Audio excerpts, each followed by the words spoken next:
Welcome you all in this channel Defense Journey. Myself, Veteran Shiv Kumar. Gentlemen, if you are a graduate and if your aim is to join Defense Forces and start a beautiful career in it, there is an opportunity available for you. Yes, there is a various ways by which you can join the Defense Forces after graduation and start a beautiful career in it. Gentlemen, in this video, we will discuss the complete detail in the process about it. Before starting the video, I request you please like the video, subscribe to the channel and press the bell icon so we'll get the early notification about such a beautiful and informative video. Okay, let's start the video. Anyway, इस category में जो सबसे पहला entry आता है वो है CDS, combined defence services. ये भी एक परमानेंट कमीशन है एनडीए की तरह। इसके लिए जो पहली बेसिक क्राइटेरिया है, आपको किसी भी स्ट्रीम में, आप मैथ्स से हैं, साइंस से हैं, आप आर्ट्स से हैं या कॉमर्स से हैं, आपको किसी भी स्ट्रीम में ग्रेजुएशन में 50% मार्क्स स्कोर करना होता है। उसके बाद आपकी जो उम्र होनी चाहिए वो 19 से 24 वर्ष के बीच होनी चाहिए।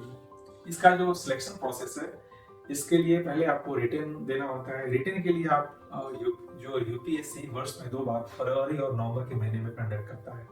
ठीक है, रिटन क्वालिफाई करने के बाद आपको एसएसबी सर्विस सिलेक्शन बोर्ड के लिए कॉल लेटर आता है जो आपके ऑप्शनल लाइबिलिटी की जांच करता है।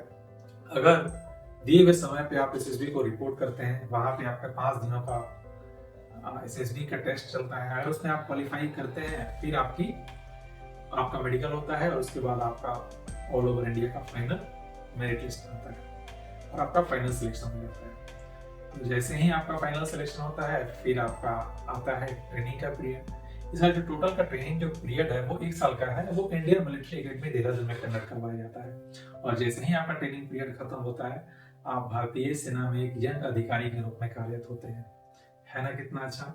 जहां आपके दोस्त ग्रेजुएशन करने के बाद इधर उधर के धक्के खा रहे हैं, वो अभी तक डिसाइड ही नहीं कर पा रहे हैं कि मुझे क्या करना है क्या नहीं करना है, वहां देखिए आप ग्रेजुएशन के बाद आप कितने सम्मानित पद भारतीय सेना में एक अधिकारी के रूप में आप कार्य कर रहे होते हैं, जिसमें आपका लाइफ सिक्योर है, आपके माता पिता अपने समाज और अपने देश का नाम रोशन कर रहे हैं। है ना कितना अच्छा। So if you are a graduate और you are undergraduate, definitely you should think about it such a beautiful career. Okay, इसमें जब नेक्स्ट एंट्री आता है वो है एसएससी टेक्निकल एंट्रीज की। एसएससी का मतलब होता है शॉर्ट सर्विस कमीशन, जो 10+4 मतलब पहले जो इनिशियल पीरियड इसका होता है वो 10 सालों का होता है। फिर अगर आप आगे के लिए ऑप्ट करते हैं तो 4 साल के लिए और इसको एक्सटेंड किया जा सकता है, इसलिए इसका नाम शॉर्ट सर्विस कमीशन रखा हुआ है। ठीक है, और इसकी भी सुविधा है, अगर आप 14 साल की आपने इसमें नौकरी कर ली और आप चाहते हैं कि नहीं परमानेंट कमीशन मुझे कर लेना है, मुझे आगे भी इंडियन आर्मी में ही सर्व करना है, इसकी व्यवस्था इसमें है। आप एक एग्जाम दीजिए परमानेंट कमीशन के लिए, उस एग्जाम में अगर पास होते हैं तो आगे आप till the 50 you can serve the Indian Army till the 58 years of age. ठीक है, चलिए अब इस एंट्री को डिटेल में बात करते हैं।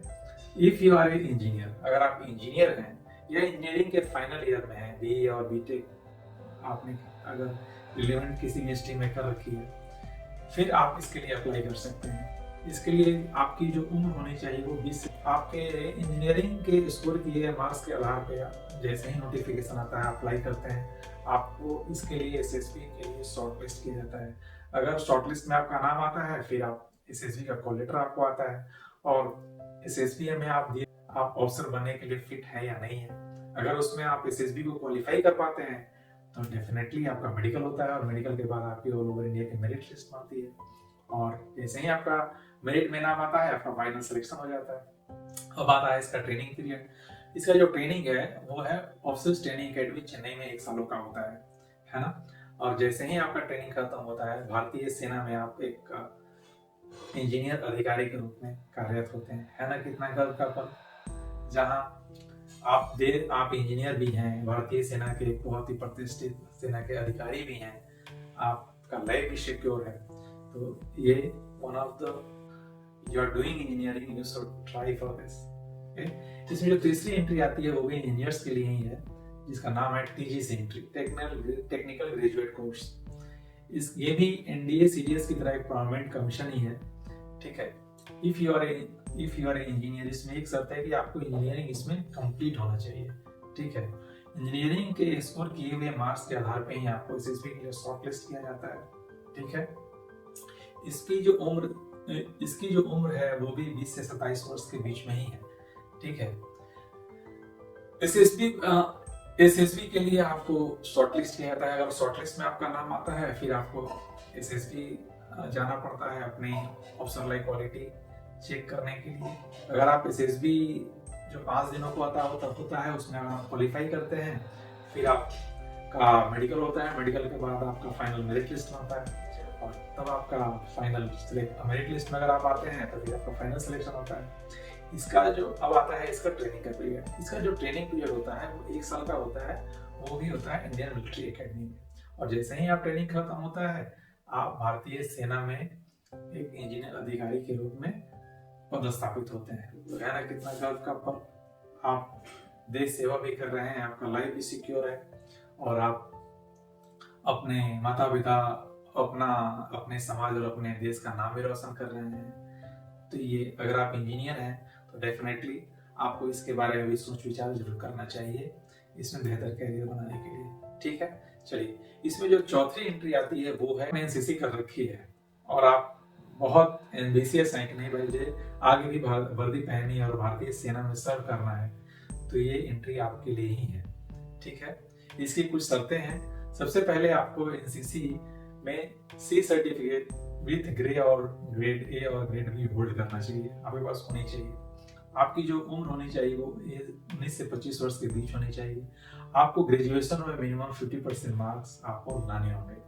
ठीक है, अगर आप बेसिक क्राइटेरिया को आप फुलफिल करते हैं तो आपको जैसे ही नोटिफिकेशन आता है आपको अप्लाई करना है। जैसे ही आप अप्लाई करते हैं फिर आपके नाम को सारे वेरिफिकेशन के बाद आपके नाम को शॉर्टलिस्ट किया जाता है और जैसे ही आपका नाम आता है आपका एसएसबी का कॉल लेटर आता है। एसएसबी का कॉल लेटर आने के बाद आप एसएसबी में रिपोर्ट करते हैं, वहाँ पे ऑफिसर लाइक क्वालिटीज आपकी चेक की जाती है कि भाई भारतीय सेना में अधिकारी के रूप में बनने के लिए आप फिट हैं या नहीं। अगर आप फिट पाए जाते हैं तो आपका एसएसबी आप क्वालिफाई कर पाते हैं। आपका एसएसबी क्वालिफाई करने के बाद आपका मेडिकल होता है। मेडिकल होने के बाद आपकी ऑल ओवर इंडिया की मेरिट लिस्ट बनती है और मेरिट लिस्ट बनने के बाद आपका फाइनल सिलेक्शन हो जाता है। जैसे ही आपका फाइनल सिलेक्शन होता है अब आता है आपके प्रशिक्षण की बात।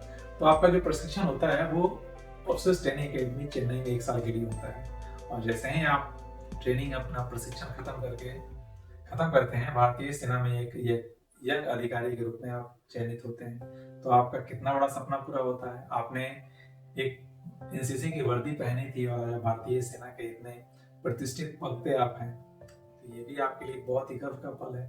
तो जो भी बच्चे स्कूल में है, कॉलेज में है और वो चाहते हैं कि मुझे भारतीय सेना को ज्वाइन करना है, मुझे अपनी कंट्री को सर्व करना है, डेफिनेटली उनको एनसीसी करना चाहिए और अपने इस सपने को जरूर पूरा करना चाहिए। ठीक है, अब इसमें जो ग्रेजुएशन वाली जो लास्ट एंट्री आती है वो है जैग एंट्री, जज एडवोकेट जनरल। भाई वकील बाहर भी होते हैं, भारतीय फौज में भी वकील होते हैं जो भारतीय सेना के अंदर के लीगल के मैटर्स और भारतीय सेना के कुछ बाहर जो लीगल मैटर्स हैं उनको हैंडल करते हैं। ठीक है, इसके लिए आपके लिए कुछ जो बेसिक क्राइटेरिया है, आपको एलएलबी और एलएलएम की डिग्री आपके पास होनी चाहिए। साथ में ही आपको स्टेट बार काउंसिल और इंडियन बार काउंसिल में आपको रजिस्टर्ड होना पड़ता है। ठीक है, एसएसबी के लिए जाते हैं। एसएसबी जो 5 दिनों का होता है उस पर आप भारतीय सेना में आप अधिकारी बनने के काबिल हैं या नहीं उसकी जांच की जाती है और जैसे ही आप उसमें सफल पाए जाते हैं फिर आपका फाइनल सिलेक्शन हो जाता है। फिर आपकी मेरिट बनती है, फिर आपका फाइनल सिलेक्शन हो जाता है ना। फिर आता है इसका ट्रेनिंग पीरियड। इसका जो टोटल ट्रेनिंग पीरियड है वो भी 1 साल का है, वो भी है ऑफिसर्स ट्रेनिंग अकेडमी चेन्नई में। साथ ही साथ चूंकि आप वकील की पढ़ाई आपको करनी है, भी फौज के वकील की, इसके लिए एक स्कूल है आर्मी लॉ कॉलेज कलकत्ता। ठीक है, चूंकि आपके लीगल मैटर्स को हैंडल करने हैं, इसकी पढ़ाई आपको इसी 1 साल के दौरान आपको कलकत्ता में भी कराई जाती है। ठीक है, और जैसे ही 1 साल का आपका ट्रेनिंग पीरियड खत्म होता है भारतीय सेना में वकील के पद पर आप कार्यरत होते हैं और है ना कितना गर्व का पल। आप अपनी वकालत भी आपकी रह गई और भारतीय सेना में एक बहुत प्रतिष्ठित पद अफसर बन के आप सर्व भी कर रहे हैं। इसलिए जो यंग हमारे बच्चे हैं जो वकालत कर रहे हैं या करना चाहते हैं और चाहते हैं कि मैं भारतीय सेना को ज्वाइन करूं, उनके लिए बहुत ही सुनहरा पल है, उनको इस पे जरूर विचार करना चाहिए। ठीक है, चलिए जितने भी एंट्रीज की हमने बात की है, सारे एंट्रीज ग्रेजुएशन के बाद के हैं। जिसको जो भी आप एंट्री में अपने आप को फिट पाते हैं और चाहते हैं कि मैं भारतीय सेना को ज्वाइन करूं और इतने बड़े ऑर्गेनाइजेशन का हिस्सा बनूं, डेफिनेटली आपको इन सब पे विचार करना चाहिए और इस अपॉर्चुनिटी को जरूर ग्रैब करना चाहिए। ठीक है, क्योंकि भारतीय सेना में आप पैसे के लिए नहीं जाते हैं, नॉट ए प्रोफेशन, एक जज्बा है वर्दी पहनने का, एक जुनून है देश की सेवा करने का। तो इसे किसी जुनून को पाने के लिए मेहनत तो आप ही को करनी पड़ेगी मेरे दोस्त। जुनून कोई किसी दूसरे से नहीं लिया जा सकता, वो अंदर पैदा होता है, और कितना जुनून है इसको पाने के लिए ये आपको खुद तय करना पड़ेगा। लेकिन ये बात भी सच्चाई है कि अगर आपने शिद्दत से उसको चाहा है तो definitely you will crack it and you will get it. अब before going to the SSB आपको एसएसबी के प्रोसेस के बारे में जानकारी होनी चाहिए, क्योंकि most of the candidate they lack, वो एसएसबी में ही अटक जाते हैं, क्योंकि उनको प्रोसेस पता नहीं होता है, कैसे मुझे अपने आप को प्रोजेक्ट करना है, कैसे मुझे अपने आप को उसमें मुझे अपनी अफसर लाइक क्वालिटीज मुझे दिखानी है। ये ऑनलाइन नहीं हो सकता। ठीक है, ये ऑफलाइन जब किसी के साथ आप बैठेंगे, जब आप ऐसे अनुभवी लोगों से के संपर्क में रहेंगे, तभी वो आपको बता सकते हैं कि आपकी क्या लैकिंग है और आप कहाँ अटक रहे हैं। इसके लिए मैं बैठा हूँ यहाँ पे, मैं आपको पूरी मदद करूंगा। मेरी आपकी टीम है, इसकी व्यवस्था ऑफलाइन भी है, इसकी व्यवस्था ऑनलाइन भी है। ठीक है, आप बेझिझक संपर्क कर सकते हैं, आप मेल ला सकते हैं। ठीक है, मैं आपकी पूरी मदद करूंगा। मैं चाहता हूँ कि जो भी बच्चे भारतीय सेना में अपना करियर बनाना चाहते हैं, वो भारतीय सेना में को बहुत जटिलता से न ले, बहुत ही बेहतर ऑर्गेनाइजेशन है, और इसको ज्वाइन करने के लिए उनको पहले ही बहुत डर लगता है कि भाई एसएसबी मैं क्वालिफाई नहीं कर पाऊंगा, मैं बार रिजेक्ट हो रहा हूँ। भाई रिजेक्शन का कारण क्या है, आपको ढूंढना पड़ेगा, वो ऑनलाइन नहीं मिलेगा। बहुत सारे चैनल ऑनलाइन चल रहे हैं, ऑनलाइन भाई ऑनलाइन अगर बीमार ऑनलाइन ही अगर डॉक्टर ऑपरेशन कर देते और बीमारियों का इलाज हो जाता तो इतने सारे लोग नहीं मरते। ठीक है, इसलिए एसएसबी एक ऐसा प्रोसीजर है जो ऑफलाइन ही किया जा सकता है। जब तक एक नॉलेजफुल आदमी आपको देखता नहीं है, आपको समझता नहीं है, तब तक आप इसमें सफल नहीं हो पाते हैं। इसके लिए मैं बिल्कुल आपको गाइड करूंगा, आप निश्चिंत रहें, आप संपर्क जरूर करें। ठीक है, आप विशेष जानकारी के लिए आप मेरे वेबसाइट defensezyade.com पे विजिट कर सकते हैं। Please like the video, subscribe this channel and share this channel to your friends and relatives, so they will also get such a beautiful and educational videos.